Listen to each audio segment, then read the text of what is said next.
السلام علیکم۔ اب تک آپ سب نے کورلوس عثمان کی نئی کس دیکھ لی ہوگی اور حالیہ سیزن میں پہلی مرتبہ آپ کی اندر لگی آگ پر کچھ ٹھنڈے اثرات بھی پڑے ہوں گے، کیونکہ اس سے پہلے اس سیزن کے ایک ساتھ کا اختتام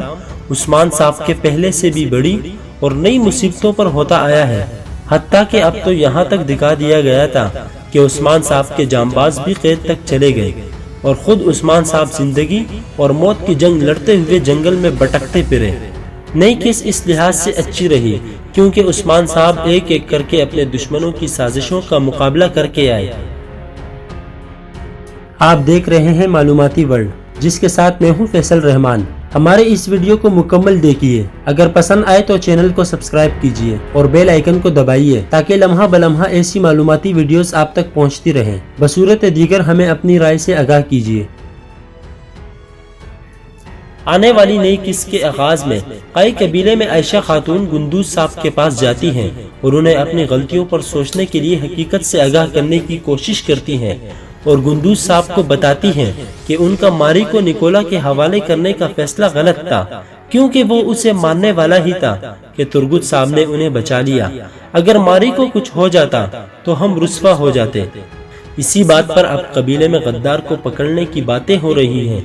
گندوز صاحب کو دندار صاحب کے مناظر یاد آتے ہیں کہ کیسے عثمان صاحب نے غداری پر دندار صاحب کی گردن پر اپنی کمان کس دی تھی۔ ناظرین، اب عثمان صاحب خفیہ طور پر قائی قبیلے میں جاتے ہیں اور یہاں اس قسط کے سب سے بہترین اور یاد رکھے جانے والے مناظر دکھائی جاتے ہیں،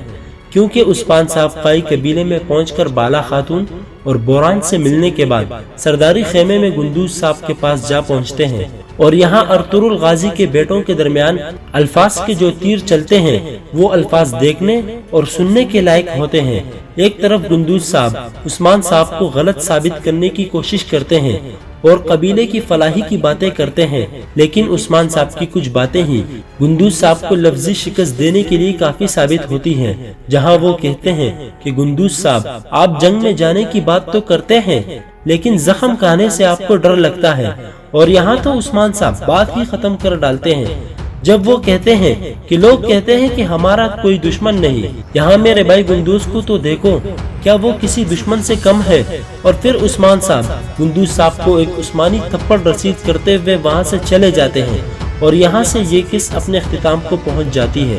کیا آنے والے قسطوں میں عثمان صاحب وزیر عالم شاہ اور گندوز صاحب کے گٹھ جوڑ کو توڑ پائیں گے یا نہیں؟ یہ ہم آپ کو آنے والی ویڈیوز میں بتائیں گے انشاءاللہ، لیکن جانے سے پہلے ہماری ویڈیوز کو لائک دینا نہ بھولیے گا اور چینل کو سبسکرائب کر کے بیل آئیکن دبا لیں تاکہ ہماری ہر ایک معلوماتی ویڈیو آپ تک پہنچتی رہے۔